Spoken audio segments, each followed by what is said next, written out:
Good morning. Happy Saturday to you. The time right now is 7:48. You know, it's one of the hottest weeks of 2019. So what does that mean for your plants? We've got water expert Denise Hickey and horticulturist Patrick Dickinson here to talk about watering your landscape. Denise, should we be worried about our landscapes burning up?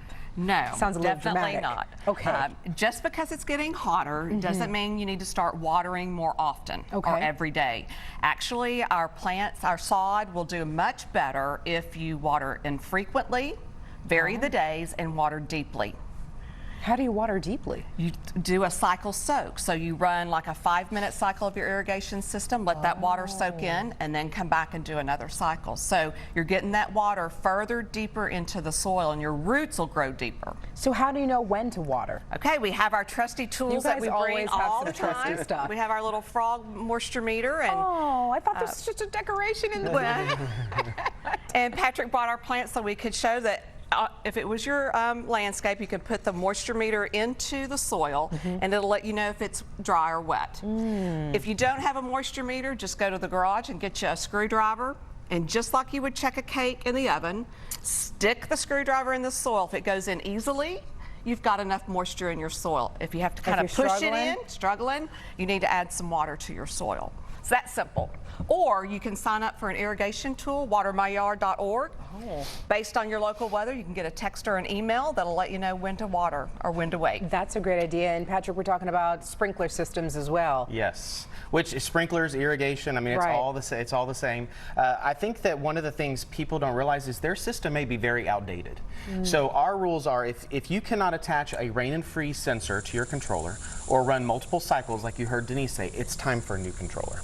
And a lot of people say, well, you know, it's hot outside, or, you know, the technology driven. Well, there's a lot of new technology that you can do directly from your phone. Come on, so I can control my system from my phone, and then I can actually turn on my system right now, which I'm not going to do. It's not my day to water, but it's all operated from an app. There's apps from every major brand.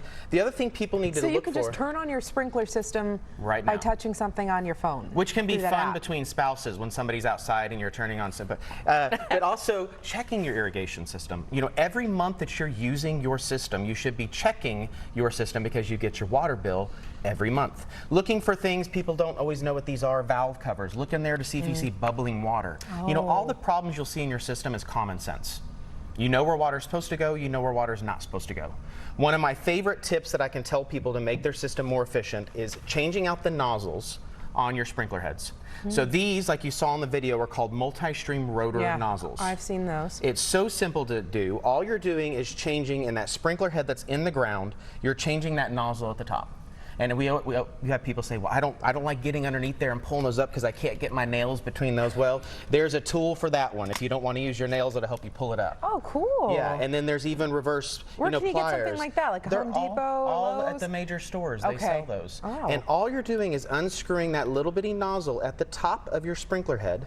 You put the new nozzle, the multi-stream rotor nozzle, on, and you just adjust it to where it's spraying the plant material and you're done. That was simple. Rule of thumb though, if you change one in a zone, you've got to change them all. All of them. All right, but these are 60% more efficient than the standard nozzles. Okay, I'm going to be very honest with you. You know, sometimes the sprinkler systems, they're a little expensive. I know there's some people that are still using that old sprinkler, that old school one.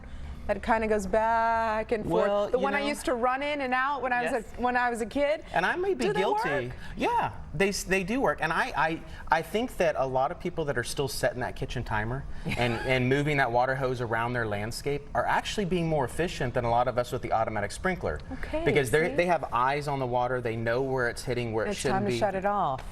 That was perfect. You guys are awesome. We're going to put all of this on our website. Thank you so much for joining us this morning. We'll be right back with another check on your weather and traffic.